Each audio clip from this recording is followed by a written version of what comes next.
ये जीवन में मंथरा से सीखना है। बताओ, अयोध्या जैसे राज्य को छिन्न भिन्न कर देना, 1.5 मिनट की संगति, और ये मंथरा कौन है? ये कौन है? दहेज में आई थी, कैकेयी के दहेज में आई हुई है। वो दहेज का सामान बड़ा खतरनाक होता है। वृंदावन के एक बड़े संत थे, बोला जो जहेज में टीबी लेगा वहां को छाती में टीबी होएगा महाराज। ले जहेज में टीबी, ले टीबी। ये मिलनी, ये चलनी, ये बढ़नी, ये साड़ी, ये कपड़ा, कौन से बुढ़िया पुराण में लिखा है? निकालो, बुलाओ एक शास्त्र जहां ये लिखा हो क्या लेना है, क्या देना है, क्या करना है कहीं पर?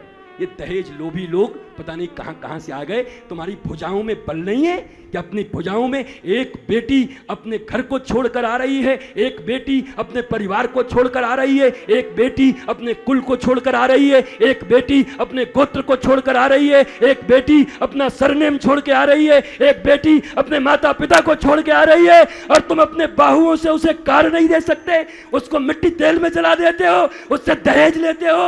अरे लज्जा आनी चाहिए ऐसे पुरुषों के ऊपर, ऐसे समाज के ऊपर। ये तुम्हारे विवाह की प्रवृत्ति है, ये तुम्हारे विवाह की प्रकृति है, ये सनातन धर्म है, इसके लिए तुम बने हुए हो। और तुम्हारे वंश को चलाती है वही बेटी, वंश को चलाती है। उस बेचारी का वंश नहीं चलता, वो अपने पिता के वंश को नहीं चला रही, तुम्हारे बाप का वंश चलाने आई है। उसके बाद भी तुम दहेज की मांग रखते हो, उसके बाद भी तुम उससे सामान की मांग रखते हो। तो कौन मांगता है? तुम ही तो मांगती हो, पुरुष थोड़े ही मांगते हैं। अपने बेटे की बात आती तो भूल जाती हो किससे मांग रही हो। अब जब तुम्हारी बेटी की बात आती है, बड़े लोभी लोग हैं, बहुत मांग रहे हैं, और तुम बेटा का तो सौदा ही कर गई थी सीधा। दूल्हा बिकता है, बोलो खरीदोगे? बेच दिया था उनको। तो यह विकृति है, विकृति को दूर करना है। दिव्याति दिव्य भाव से एक दूसरा प्रसंग लेता हूं। देखो, मंथराओं के संग में मत रहना। एक दूसरा प्रसंग है, सीता शांति है, सीता भक्ति है, राम परमात्मा है, लक्ष्मण जीवाचार्य हैं, गुरु हैं। आज हो क्या रहा है वन में? आज एक मारीच आ रहा है और वो बन जा रहा है सोने का मृग। परमात्मा सीता के साथ खड़े हैं, पर सीता के मन में, सीता रानी के मन में क्या आ जाता है? मुझे सोने का मृग चाहिए।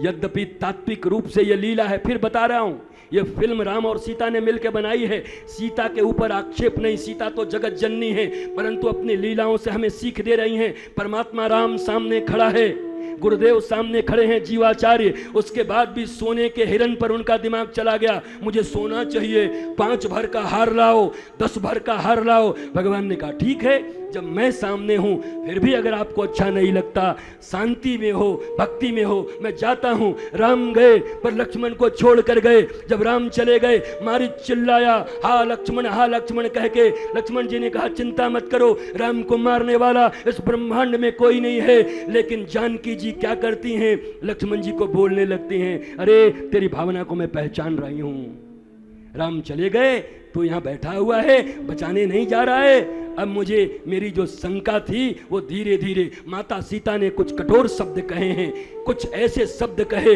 तब लक्ष्मण जी जीवाचार्य, मनुष्य क्या करता है जब तुम्हारे जीवन में शांति हो परमात्मा और गुरु के लेकर के, धर्म को लेकर के, और अचानक धन की लालसा तुम्हारे जीवन में जग जाए, सोना पाने की लालसा जग जाए, गाड़ी पाने की लालसा बग जाए, उसके लिए तुम भगवान भी भेजने को तैयार हो जाओ। भगवान ने कहा मुझे तो त्याग दिया, मैं गुरु छोड़ के जा रहा हूं, लक्ष्मण देखभाल करना। लक्ष्मण को भी जब कठोर शब्द कह दिए तो लक्ष्मण ने लक्ष्मण रेखा खींच दिया। कोई बात नहीं भाभी, कुछ मत करो, बस इसके बाहर मत निकालना, मैं गुरु तत्व हूं। गुरु तत्व को गाली दी गई, गुरु को बुरा नहीं लगा, पर गुरु ने सत्संग की रेखा खींच दी कि इस रेखा के बाहर अपना पांव मत रखना, नहीं तो तुम्हारी शांति का हरण हो जाएगा।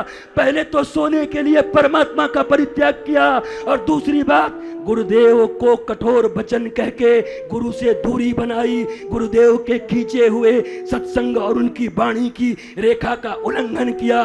तब माया और मोह रूपी कोई रावण शांति और भक्ति रूपी सीता को उठा कर ले गया, हरण करके ले गया, अशोक वृक्ष के नीचे लिखा, लेकिन वहां भी शोक में डूबी हुई है। याद रख लेना, दुनिया में अगर परमात्मा राम और गुरु से दूरी हो गई तो कोई अशोक वृक्ष तुम्हारे शोक को दूर नहीं कर सकता, कोई और चीज दुनिया में तुम्हारे शोक को नहीं मिटा सकता। रामायण से ये सीखना है।